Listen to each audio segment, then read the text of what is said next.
ប្រសពគ្នារបៀប80ម៉ែត្រដល់ស៊ីពីចូលនេះទីជិះស្ពូតទៅឡើង21ទៅខាងផ្លូវលេខ1វិញ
សពគ្នារបៀបផ្លូវចិត្តលេខ21ហ្នឹងផ្លូវស៊ីពី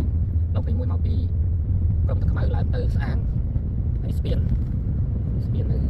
លើស្ពាននេះឡើងពីខាងលើផ្លូវ21ពីទឹកខ្មៅទៅស្អាងតែដល់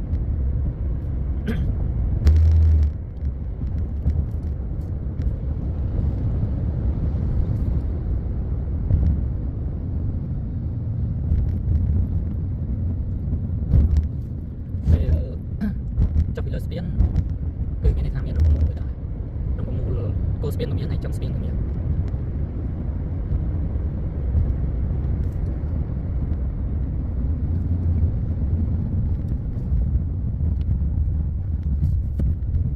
គង់នៅតែពីបានទៅកំពង់ផែសួរកំពង់ផែដូចលេខ1គឺមានដូចគ្នាអញ្ចឹងនេះគឺរំមូលចំស្ពានក្នុង21បាទមានទស្សនវិជ្ជាទៅលើប្រសិទ្ធភាពនៅចន្លោះស្ពានលើកាត់21ត្រង់ខ្មៅទឹកស្អាងហើយមកនេះគឺផ្លូវហ្នឹងមកឡើងកោះភ្នំចិនហើយនេះតំបន់ដីទំនាបមានស្រះឈូកពីច្រើនសម្រាប់គេយកកិនអាចមើលទីតាំងនេះបានដោយសារទីតាំងនេះទំនាបដីនៅធូរនឹងដីស្ពីច្រើនគឺតាំងឈូកអញ្ចឹងវាកំពុងតែដល់កោះភ្នំចិននេះទស្សនវិជ្ជាស្តុកនៅកោះភ្នំចិនស្តុកគល់ស្ពានទី1បាទគឺស្តុកហ្នឹងគឺប្រសពរវាងផ្លូវ 21A នេះផ្លូវ 21A បញ្ញត្តិខាងក្រោយមានផ្លូវ21នេះ 21A 21A នេះគឺប្រសពផ្លូវស៊ីពីដែរតែអត់មានស្ពានទេដោយសារផ្លូវនេះគឺមានញឹកល្មមសំគួរដែរអញ្ចឹងនេះផ្លូវ21ស្តុក21A អញ្ចឹងយើងទៅមុខយើងឆ្លងស្ពានខ្ញុំដូចថានេះផ្លូវ 21A ដូចដឹងត្រូវអត់ទេចាំបន្តិចដោយសារកោមស្ពាននេះមកត្រូវ21A ហើយនេះអត់ឡើងឆ្លងកន្លែពេលចុះពីកន្លែវិញមិនកោះភ្នំចិនឥឡូវយើងឆ្លងដៃកន្លែសោះតមកនេះចូលក្នុងដីកោះភ្នំចិនកោះប្រភេទកោះមួយដែរនេះវាច្រើនដាំដំណាំចេកស្វាយមានមុតស្ដាយហ្នឹងបោះហើយយើងឡើងមួយទៀតហ្នឹងក៏ឆ្លងកន្លែដែរនេះកន្លែអត់សាក់យើងហ្នឹងនេះដៃធំជាងកន្លែងនេះបែកស្ពានកោះដូចថាកោះតែយើងពេលយើងចាប់ពីស្ពានបន្ទាប់នឹងមកគឺមានគល់ស្ពានមានរំមូលមួយដែរ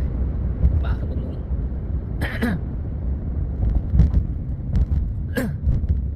អានេះដាក់ទឹកខ្មៅឲ្យស្រុកស្អាងពីហ្នឹងទៅផ្លូវលេខ1ហើយទឹកខ្មៅនឹងមកចូលខំស្ពានវិញទៅទឹកខ្មៅបានអញ្ចឹងនេះយើងឆ្លងមកមានរំមូលមួយហើយនៅក្រោមស្ពានយើងមិញហ្នឹងគឺមានមួយដែរហ្នឹងគេហៅផ្លូវ 21B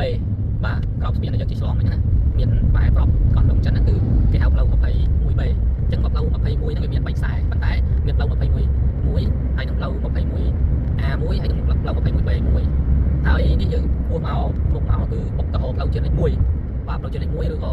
ឡើងទៅខេត្តកំពង់ផែស្វែងរកនៅផ្លូវជាតិលេខ1ហ្នឹងគឺសត្រូវហើយបាទនេះយើងទៅខេត្តស្វាយរៀងព្រៃវែងទៅខាងបបិទ្ធអីគឺត្រូវទាំងអស់អញ្ចឹងនេះគឺផ្លូវ CT2 ណាបាទអញ្ចឹង